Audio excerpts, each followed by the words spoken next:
AIMIM प्रमुख असदुद्दीन ओवैसी ने राष्ट्रीय सुरक्षा सलाहकार अजीत डोभाल के उस बयान पर हमला बोला है जिसमें उन्होंने कहा था कि कुछ तत्व माहौल बिगाड़ने की कोशिश कर रहे हैं। अजीत डोभाल को आड़े हाथों लेते हुए असदुद्दीन ओवैसी ने कहा, एनएसए डोभाल को ये बताना चाहिए कौन वो तत्व हैं जो माहौल बिगाड़ रहे हैं। दरअसल डोभाल ने शनिवार को अपने एक बयान में कहा था कि कुछ तत्व ऐसा माहौल बनाने की कोशिश कर रहे हैं जिससे भारत की प्रगति बाधित हो रही है। उन्होंने कहा, वे धर्म और विचारधारा के नाम पर कट्टरता और विवाद पैदा कर रहे हैं।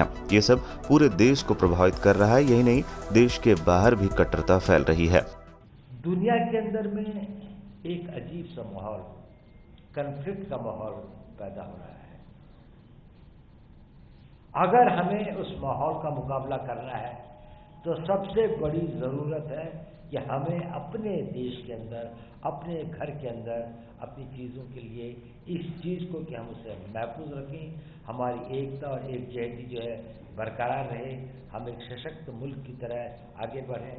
पिछले चंद सालों में जिस तरह से और जिस रफ्तार से देश तरक्की कर रहा है और इस रफ्तार से जो तरक्की है इसका जो लाभ होगा वो हर मजहब का, हर धर्म का, हर हिंदुस्तानी को उससे लाभ होगा, उससे फायदा होगा।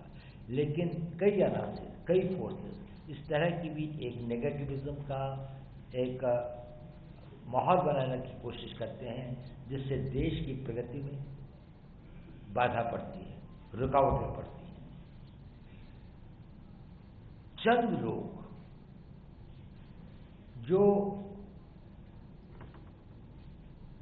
धर्म के नाम पर या किसी और विचारधारा के नाम पर हिंसा का, लोगों के अंदर वैमनस्य पैदा करने का, लोगों के अंदर में कॉन्फ्लिक्ट क्रिएट करने का प्रयत्न करते हैं, उसका प्रभाव पूरे देश पर होता है, देश के अंदर भी होता है और देश के बाहर भी होता है।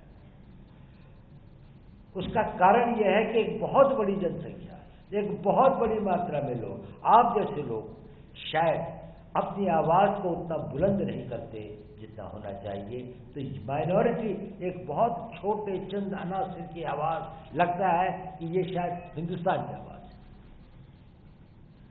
और अगर हमें इसका मुकाबला करना है तो जैसे कि शाहजादा नशीर साहब ने बिल्कुल दुरुस्त फरमाया कि हम लोगों को एक मूक स्पेक्टेटर की तरह, एक चुपचाप सहने वाले स्पेक्टेटर की तरह न होकर ज़मीन पर काम करना पड़ेगा, अपनी आवाज़ को बुलंद करना पड़ेगा, अपने आप को संगठित करना पड़ेगा और अपने अंदर अगर कुछ गलतफहमियां हैं तो उनको दूर करना पड़ेगा।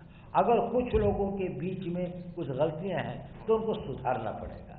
हमें अपने पैगाम को घर घर ले जाना पड़ेगा, हर बच्चे को, हर बुजुर्ग को, हर ख़वातीन को, जो समाज के हर तबके को ये महसूस कराना पड़ेगा कि वो दिल से इस चीज़ को महसूस करे कि हमारा एक मुल्क है, एक मुल्क जिस पे हमें फ़ख्र है, जहाँ पर हर धर्म स्वतंत्रता से अपनी धार्मिक को वो कर सकता है, जहाँ पर विभिन्न धर्म सैकड़ों वर्षों से यहाँ पर उन्होंने वो किया और इस देश की तरक्की, इस देश को आगे बढ़ाने में उन सब का एक बहुत बड़ा किरदार है। एनएसए डोभाल की इसी बयान पर निशाना साधते हुए ओवैसी ने कहा, एनएसए अजीत डोभाल को सभी को ये बताना चाहिए कि ये तत्व कौन है जो देश में कट्टरता फैला रहे हैं। वो तोड़ मरोड़ कर क्यों बोल रहे हैं, उन्हें देश को बताना चाहिए। सर, कल एनएसए प्रमुख ने बोला है कि कट्टरता के खिलाफ सबको एक साथ आना चाहिए। जिस तरह के हम तो उम्मीद कर रहे थे कि एनएसए बोल देते कौन है वो चंद लोग, उनको बताना चाहिए था चंद लोग कौन है।